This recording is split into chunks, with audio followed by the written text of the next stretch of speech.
ویژگی‌های دریچه هوایی ریموتدار. دریچه هوایی ریموتدار وسیله بسیار کاربردی جهت تنظیم و مدیریت دمای هر اتاق منزل به طور مستقل است و دارای ویژگی‌های زیر میباشد: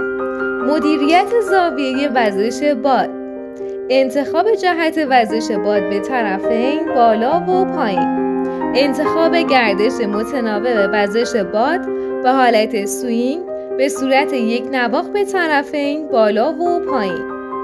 بسته شدن کامل دریچه و جلوگیری از ورود گرد و خاک و هدر رفتن هوای گرم در زمستان و هوای سرد در تابستان،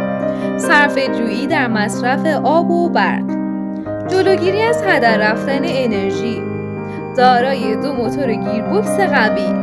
دارای گارانتی 5 ساله بدون قید و شرط.